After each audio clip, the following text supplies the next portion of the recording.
बाप्पा अशी ख्याती असलेला आणि कायम चर्चेत असलेल्या मुंबईतील लालबागचा राजा गणपतीचे दर्शन घेण्यासाठी गणेश उत्सवाच्या काळात भाविकांच्या लांबच्या लांब रांगा लागतात. लालबागच्या राजाच्या खास नवसाच्या रांगेत लाखो लोक उभे राहतात आणि सुमारे 15 ते 20 तासांच्या प्रतीक्षेनंतर त्यांना राजाचं दर्शन मिळतं. जवळपास 25 वर्षांच्या काळात हा जो काही आश्चर्यकारक बदल झाला आहे त्याला मंडळाकडून करण्यात आलेल्या मार्केटिंग कारणीभूत आहे. लालबागच्या राजाला व्हीआयपी साठी आणि सर्वसामान्यांसाठी वेगळी रांग आहे. व्हीआयपी येणार, मनसोक्त दर्शन घेणार, सेल्फी काढणार, फोटो काढणार आणि सर्वसामान्य जनता 15 ते 20 तास प्रतीक्षेनंतर दर्शन घेतात. ते पण तिथे असलेल्या सुव्यवस्था रक्षकांकडून ढकलून दिलं जातं. त्यामुळे लालबागचा राजा नक्की कोणासाठी हा प्रश्न जनतेकडून विचारला जातोय. याचा खास रिपोर्ट घेतला आहे महाडमधून आमचे प्रतिनिधी मनोज चेंडेकर यांनी. चला तर पाहूयात.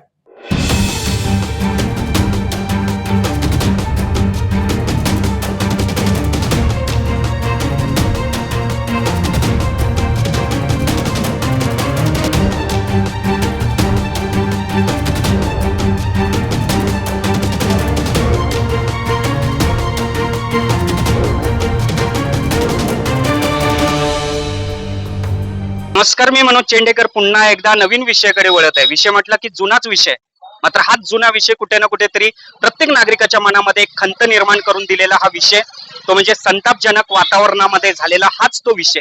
अर्थातच या वर्षीचा गणेश उत्सव मोठ्या धूमधडाक्यात साजरी झाला आणि त्याचप्रमाणे सार्वजनिक गणेश उत्सव देखील मोठ्या आनंदात आणि जल्लोषात साजरी करताना प्रत्येक मंडळाकडनं पाहायला मिळत होतं.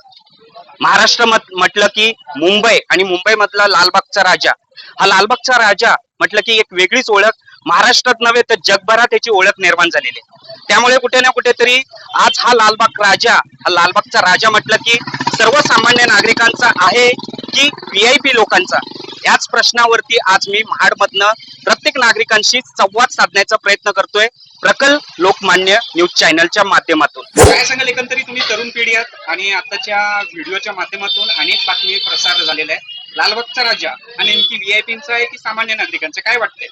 गणपती म्हटलं तर सर्व आपल्या सामान्य व्यक्तींसाठीच आहे, पण त्याच्यामध्ये जो आपल्याला समान हक्क दिला गेला पाहिजे, जसा व्हीआयपी तसंच आपला सामान्य व्यक्ती आहे, त्यांना जसं दर्शन दिलं जातं तसंच सामान्य व्यक्तीलाही दर्शन दिलं गेलं पाहिजे.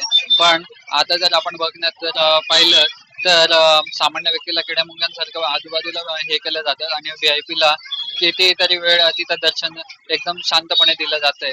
तर तसं न करता दोघांना समान हक्क दिला गेला हवाय, एवढंच मी सांगू इच्छितो. यावर्षी गणपती उत्सव हा थाटामाटात आणि आनंदात पार पडला.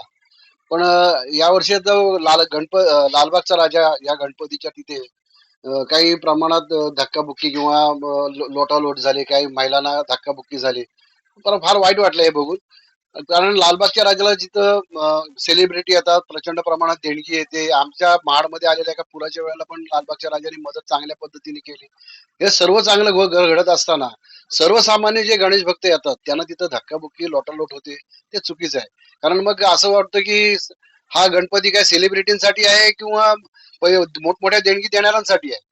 आणि हे जर असं जर राहिलं तर मग सर्वसामान्य माणसांनी तिथं जावं का न जावं, ते एकदा तिथल्या कार्यकर्त्यांनी समजून घ्यायला पाहिजे. जर सर्वसामान्य लोक जर तिथे गणेश भक्त येणार असतील तर त्यांना सुद्धा त्या पद्धतीने दर्शन व्हायला पाहिजे, ही प्रामाणिक इच्छा आहे. काय सांगाल, एकंदरीत व्हीआयपींचा लालबागचा राजा हा दिसतोय की सामान्य नागरिकांचा लालबागचा राजा असेल, असा प्रश्न आता निर्माण झालाय की व्हीआयपींचा लालबागचा राजा झालाय असं देखील आता वाटायला लागलेलं आहे.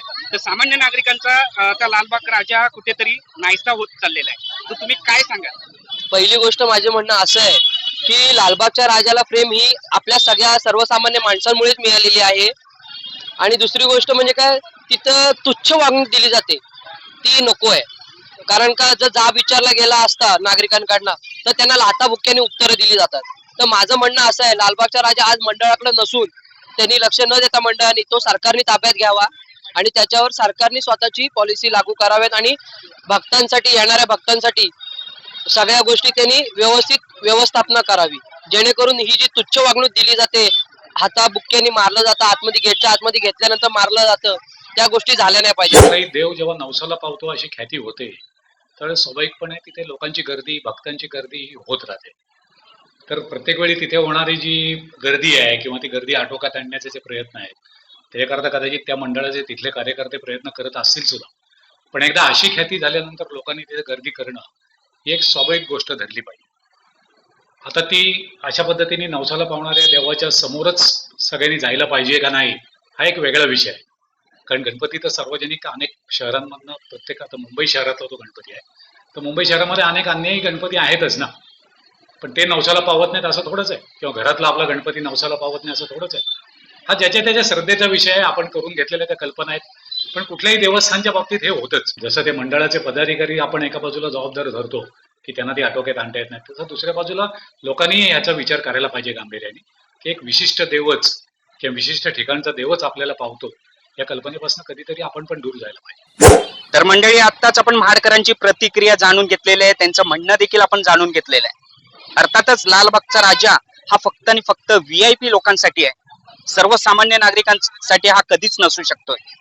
अर्थातच सांगण्याचं तात्पर्य की भारतातल्या कानाकोपऱ्यातून येणारा प्रत्येक भाविक आपल्या लाडक्या लालबाग राजाचं दर्शन घेऊ, आशीर्वाद घेऊ याच आशेने येत असतो. मात्र त्या रांगेमध्ये त्याला उभं करून 15 ते 16 तास रेंगळत ठेवण्यात येतं, आणि ज्यावेळी दर्शनाची वेळ येते त्यावेळी सर्वसामान्य नागरिकांना धक्कामुक्की करून मंडळाच्या अधिकारी असतील किंवा कार्यकर्त्यांकडनं अपमान देखील करण्यात येतं, ते म्हणजे सामान्य नागरिकांचं.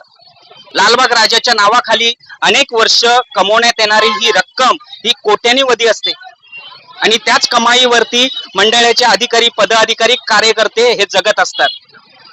मग हे कितपत योग्य आहे? प्रशासनाने ह्याच्याकडे कधी लक्ष दिलंय का? मी मनोज चेंडेकर, प्रकल लोकमान्य न्यूज चॅनल, महाड, रायगड. संपूर्ण महाराष्ट्रातील परखड बातम्या पाहण्यासाठी आमच्या प्रखर लोकमान्य न्यूजला सबस्क्राईब करून बेल आयकॉनवर क्लिक करायला विसरू नका.